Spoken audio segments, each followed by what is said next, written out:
Hi. Yes, so we're here to talk about the Honey Club, which, as we said, is something a little bit more local, but hopefully draws on a lot of the things, particularly that Tom was just talking about. I'm Amy, I'm from Wolff Olins, which is a brand and innovation firm that's literally just down the canal. And this is Jane from Global Generation, which is a local youth sustainable development charity, and they run urban gardens out of building materials, and literally there is a garden in Skips just outside this building. So it may seem like a slightly unexpected partnership at first, a sort of glossy global brand company with clients all over the world, and Global Generation, which is, you know, a charity which very much has its roots deep into the local community here in King's Cross. But actually what we've found is that unexpectedness has led to some really exciting possibilities for us, and we've started to draw on the strengths of both the organisations to build something that is new and exciting and stronger, all the stronger for it. So, what is the Honey Club? It is a social enterprise, so we aim to make profit through our activities that then go back in to support our mission. And we are very much starting locally, but we have a big global ambition, which is up there, so to build the biggest bee-friendly network in the world, but starting with our community here in King's Cross. And you might ask, why bees? I'm sure, you know, this is a very enlightened crowd, and I'm sure you've all heard that bees are an incredibly important part of our ecosystem. You know, in the natural world, they're one of the key pollinators, so they actually account in Europe for, they help create around a third of all we eat. So environmentally and economically to the whole business of farming and our food production, they're incredibly important. But unfortunately, over the years, their population has become in danger, partly to do with mass farming practices, so which destroys a lot of their natural habitats and feeding grounds, and also to do with the introduction of pesticides. And some experts even think that we might be in danger of losing them altogether in Britain by 2018, unless we start to take action, which is really very much what inspired us to go ahead and take action ourselves to help the bees. The Honey Club is a collection of quite a diverse group of people, but all based around here in King's Cross. So there's us, obviously Wolff Olins and Global Generation. There's also, very importantly, the young people from local schools, and they are involved through Global Generation itself, who works very closely with lots of young people from the schools that you can see up there, and actually some more. We also have paid business members who pay to be part of the Honey Club and to gain the benefits from it being involved. And they at the moment include OMD, which is a media business in our building, The Guardian and the Eurostar, and we hope to grow that community as the years go on. And we also gain a lot of valuable support from an amazing gardening manager, Paul Richards, who works with both our organisations, and also Urban Bees, who are just down the road. Well, they actually have hives all over London, but they're in Camley Street Nature Reserve as well. And Brian's been a huge help to us over the last year, teaching us all about bees and coming to check on them quite regularly. And it's worth saying that once we're all in our bee suits, we are pretty much equals, looking equally silly, but it's quite nice to get involved in something quite practical and hands-on, so that we are working alongside each other in that way. We have 2 hives on our roof at the moment on the Wolff Olins building. This is a picture from when we sort of had a little official opening, hive launching party back in May last year.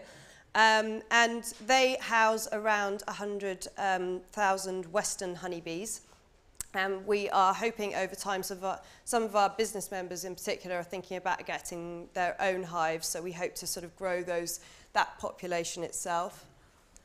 And we also run events, so this is one of the big benefits for the members and also for the young people involved. And what we hope to do with these events that we run is really a way of bringing the community together and obviously to support the cause. It does a huge amount to raise awareness about the plight of the bees to help us all learn something new and have a bit of fun together. So last year we had the welcome event, which really introduced the whole community to each other, had a great little video from Paul introducing the idea of guerrilla gardening, and we also had run a quiz, which everyone got very excited about because they were all competing for a prize, so you can see there was quite a lot of activity.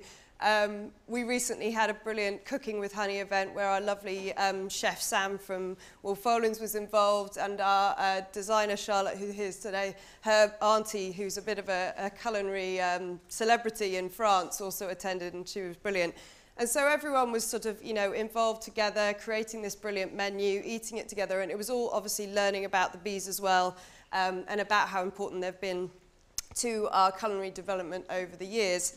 And we've got a bee-friendly gardening event coming up in April. And at that point, I'm just going to wrap up my section to say that really what this is starting to do, and on the theme of emergence, is the idea that this is creating new ways for businesses, for young people, for the community in general, to really connect with each other. And for the young people in particular, it's giving them a new way to think about the environment. They do a lot of that through what Global Generation does anyway, but there's something really lovely about starting with the honeybee. It's a living thing. It gives them a new way, new access into understanding sustainability and that interconnectedness of our environment and social environment as well. Also the business. We are running as a social enterprise. We aim to make profit that goes back into pursuing our cause, and the young people have been very integrally involved in making that happen. So it's a completely new way for them to learn about business in a hands-on way, and also working alongside business people just as equals and getting to know them on an individual level, so that they're seeing all this huge development in King's Cross and all these businesses arrive, and to give them a way to actually chat to them face to face is really important for them to understand what's happening to their area. And then for the business people, we really hope this can be the emergence of quite a new way of doing what has become quite a cynical term, I think, you know, corporate social responsibility.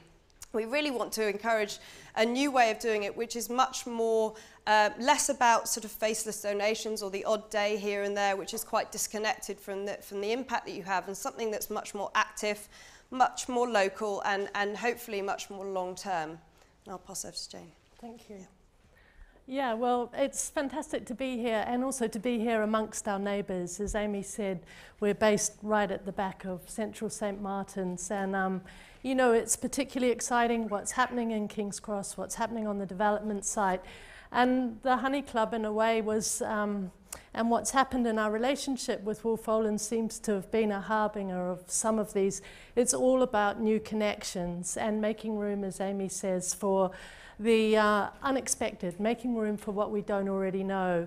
And I think on one hand, an earlier speaker said we're living in challenging times, but we're also living, I think, in truly remarkable times, where it's demanding of all of us a kind of radical humility, where whilst, you know, we are, as many speakers have spoken about, there's this curiosity element, we're also predicated towards the familiar and to doing what we already know. And I think sometimes we need excuses to kickstart us into unfamiliar territory. So at this point, I just want to say a massive thank you to Wolff Olins, actually, for enabling something to happen where I personally, and the young people I'm involved with and my colleagues, we really experience the benefit of two very different organizations coming together, and coming together in an equal co-learning journey. And to really illustrate my point of how it's evolved, how new things have emerged over time, I want to take you back to the very beginning, to 2007. And we were approached initially with the idea of helping to create a rooftop vegetable garden to provide food for the in-house canteen, and also as a hands-on way of engaging staff in environmental action, which was a great thing to do in and of itself. But I remember at that first meeting coming and saying, well, you know, if we're involved, of course we have to involve local young people in every stage of the build process. And at that particular point, it seemed a bit of an odd idea that I was asking to open the doors to a bunch of hoodies to run riot through the building, and perhaps would extra security be needed to be laid on. And anyway, minds were put at rest when we managed to produce a big set of agreements, and we'd be responsible if they fell off the roof, and don't worry about it. And so that was one part of it. And then the other part, I had some kind of idea that at that point we'd been involved in a number of green spaces in King's Cross on top of another office building, on top of schools. And so I said, great, and this project is part of a map of what's happening. And I was kind of very busy about my own ideas in this map. And again, there was a degree of bewilderment and not much traction. And I kind of got the point at that stage, that I just had to drop my ideas, make some space, and listen to the real passion that was coming out of a number of people in Wolff Olins, and see where could we begin this project where everybody could stand in their own shoes with their own ideas. And the main thing I felt was it was important to begin these relationships. And given that this recession had literally just struck, beginning and getting the money for sign-off was not exactly an easy thing. But anyway, thanks to the enthusiasm of particularly Bethany Kobe, one of the in-house designers, and Stuart, the buildings manager, an agreement was reached, start date was set, and our young people were there at the starting blocks. So over the first few months, this rooftop garden was created through a series of hands-on workshops involved in the building and the planting, and our young people were working alongside. These were mainly teenagers who live around this development site on either side, so 14 to 16-year-olds. So they were involved working alongside the Wolff Olins staff, and in many cases teaching them how to plant, how to weave the willow baskets that you can see up there, how to saw wood.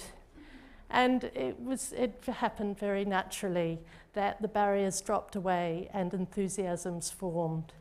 And I think for me, one of the most heartening things within the project was just to see when individuals, it was a very practical way that, and even though it was a small project in a sense, they could step up to their role in taking practical action and doing something, their role in creating the future. So I've got a quote from, this is Benga, who was working on the project at the time. And he just said, I've been involved since the beginning when there was no soil on the roof, and now we're doing the planting. Although it is step by step, it's a big step for the future. And whilst this kind of engagement, and I would say transformation, we were transforming a garden, but there was a kind of transformation going on the inside and between people. And I spoke quite a lot with Bethany about the value of involving young people in the process, because whilst I was very, and my colleagues and I were all very enthusiastic about the idea, we wanted to be sure it wasn't just, a kind of cute thing, a fluffy, isn't it nice? We've got young people involved. Was it generative? Was it generative for everybody? Was it two-way? And Bethany gave me an interesting insight. I mean, I've worked all my life more or less in the not-for-profit sector, and so in small organizations, which I guess an advantage of that is you have the freedom to make it up as you go along. And you sort of have to a lot of the time. But anyway, she said to me that it had initially been challenging involving people in environmental action, just because, understandably, of the culture of professionalism in the firm, and people felt that it wasn't their area of expertise. But what she said was, engaging with the generators is enabling people to let down their guard, to be more vulnerable and open to what they don't already know. They feel a sense of responsibility for others, for the future, and are more willing to enter into a spirit of inquiry. And the project continued like that. And when I look over time and then when I look back, I can see that it very much was a process of sowing seeds, not just in the ground, but in the hearts and minds of many different individuals who were involved in many different ways.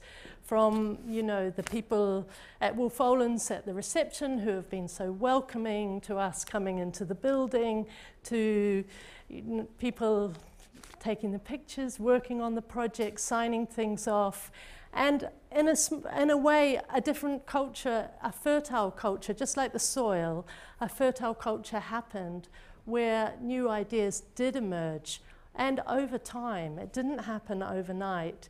And so I want you to now fast forward 3 years, and what happened was, amongst a number of the Wolff Olins staff, they felt that they wanted to think more about social enterprise and invited some of our generators, which is what we call our young people, to come to a workshop process and take part in that. And out of that emerged the ideas for the Honey Club and what it has become at this point. So I'm going to pass over to Amy for the next chapter. Yeah, so from that first workshop, what has happened for us as a business, and particularly the team of us who work on the Honey Club day to day, is we've developed a way of working that's quite new for us and has been really an emergence in a way, because through working with the young people, I mean, we meet with them fairly regularly, and we hold, and like I said before, we sort of created the idea of the Honey Club with them, right from thinking about the business model, and then we've done several workshops in terms of creating tools to enable us to pitch the idea to local businesses. The young people also came with us to do those pitches, which I think they really enjoyed. And since then, developing things around visual identity, but also things around expanding the business model, getting their ideas, which are often very free and innovative in terms of how we could stretch this and how it might be interesting to more people than we maybe at first thought. And I think one of the things is that it's also been hugely important for us as a business that, we aspire to experimentation a lot, as many people do, but sometimes it's quite difficult to see past obstacles. And I think, both with the garden and with the hives, one of the first obstacles that people come up against is when you see something unexpected and you're not quite sure how to get there or where it's going to end. It's maybe easier to say no than yes. And it's quite rightly, we had to really think about what it meant for the business in terms of the business case for us from a financial level, but also for the internal culture and making sure everyone came on that journey. And it wouldn't be wrong to say that having persevered with that and made the roof garden and the Honey Club part of what we do, they're now definitely one of the things that most people are most proud of, and often one of the things that people say, when they're asked what do you love about working at Wolff Olins, those are the things that come top of the list. Particularly obviously when there's honey involved, and it's there's been many occasions for us to get involved and share that experience with the generators as well. I mean, last August we went down to the London Honey Festival, which takes place every year in the South Bank, and we did manage to take a mini harvest. Our bees were still settling in, so they didn't produce loads, but we did have about 20 of these lovely little pots. And we were all there manning a stall and explaining ourselves and distributing honey to people young and old, and that was a really great experience. So I think as a business, we now really appreciate all the incredible support we get internally, and I think we are using the Honey Club as a way to learn to sort of believe in a better future and then trust our motivation and skills to get us there, even if the path isn't immediately obvious. And I think that's been a huge benefit to us. And needless to say, we're very happy when we get to taste the honey as well. Also on an individual level, obviously, there are some of us who it's had a huge impact on in terms of our roles. The four of us girls, Bethany, me, Yelena and Charlotte, who are dealing with it more on a day-to-day basis, you know, we've had huge learnings from working with the generators, putting so much of what we talk about into practice. You know, collaboration is something that we all want to do, and it's not always easy, and collaborating with Global Generation has been a huge learning experience. It does sometimes take longer, but the results are often much richer. And you know, we've had to bring the generators on the journey with us. We always have to think about how we break down the business into, you know, manageable chunks, and how we tackle each part of it rather than just running away with it and making it something that isn't necessarily right for everyone. It's also been a chance for us to create a social enterprise, something that we talk to lots of our clients are interested in, and I think we all felt, you know, it was about time, rather than just talking about it and admiring others, that we took that on ourselves and created one for ourselves. And so, you know, the benefits of that are just you can't really put a price on it, because we now know what it's like to be involved and to work with, you know, an out-and-out charity, and to understand their values, and always be sense-checking our ideas about what it makes. Does that make sense for the young people? It's a brilliant learning experience.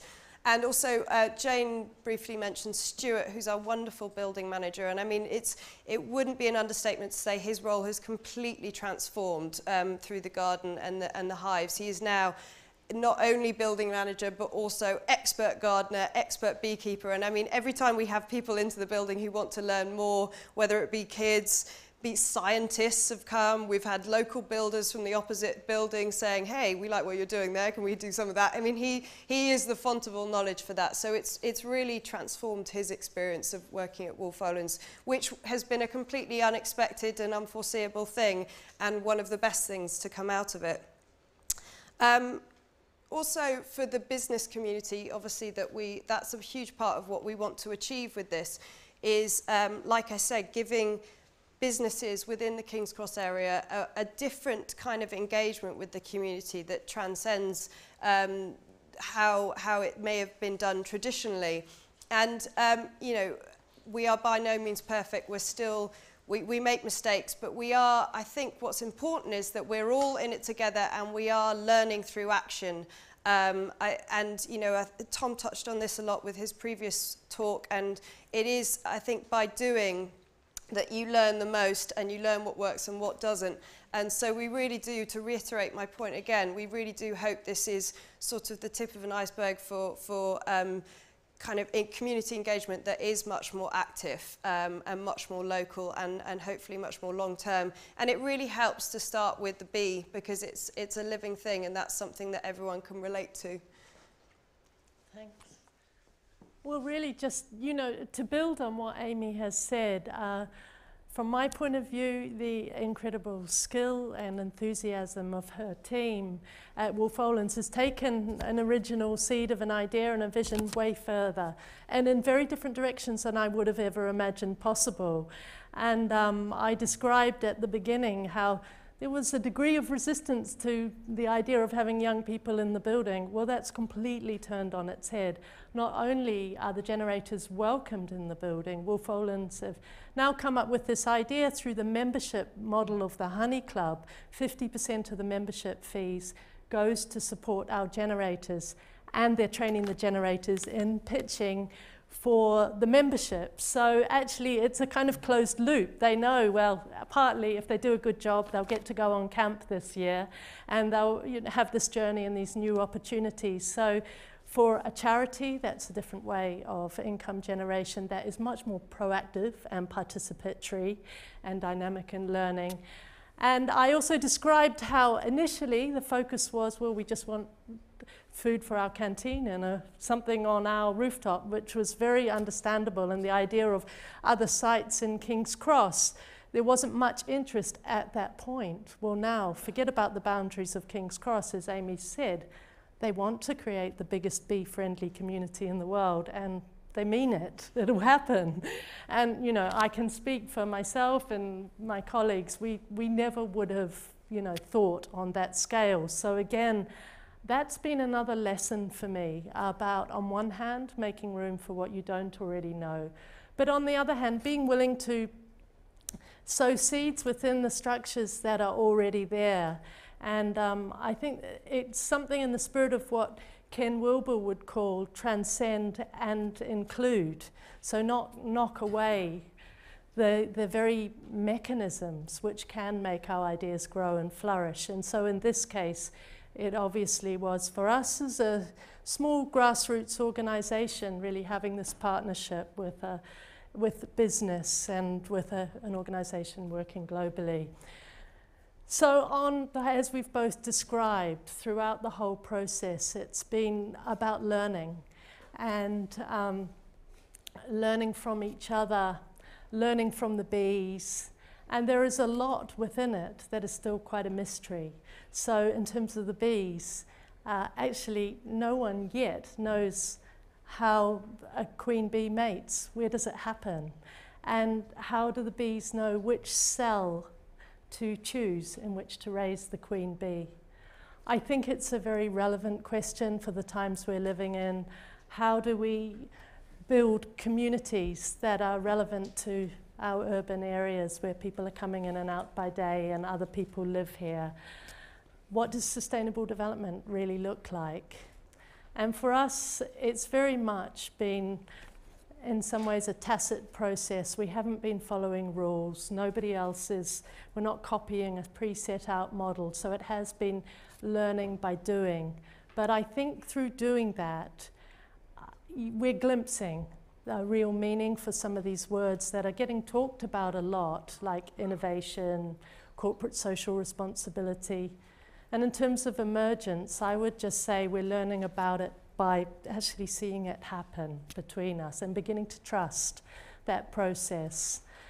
So in closure, I want to talk particularly also about education and how beneficial it has been to provide and create this situation where our young people can be involved with business. They're, you know, it means a lot to them. I think it can't be underestimated. And, you know, we live in this kind of funny world where there's, you know, young people living in London or all over the world, there's exposure to all this information. And in one way, you know, lots of progress. But on the other hand, you'll find many of the young people who live around here and probably many other parts of London live in quite small, bounded worlds. And the whole idea of actually working in a business and learning together with business employees, having a job themselves, is become like the Holy Grail. And nature is actually something they're quite afraid of. And so Jihan, she was in our, one of the beekeepers with us. So we had, there were about 10 of us, 4 Wolff Olins staff, 4 young people, and some of us from Global Generation have gone through this process of learning all about the bees. And it was one day at the end, we just sat down together and she just started speaking, and then we ended up writing an article between, you know, of what she said. And these are her words. She basically said, in the beginning, I was really shy to work with adults because they seemed very smart and confident compared to me. And now we're all on the same level. I'm not saying miss and sir all the time. I'm also not saying or you. I also never imagined I'd literally be working with bees. I'm amazed by the bees, the way they make honey, the way new ones come and old ones die. And today there were 2 virgin queens in 1 hive. When I started, I was really scared. I was always in the corner. And now the bees can be around me and I don't move. I know how to move calmly, so they leave me alone. One day, if I have children, I know I will be able to back them up and encourage them not to be scared of insects, not to be afraid of the world. Thank you.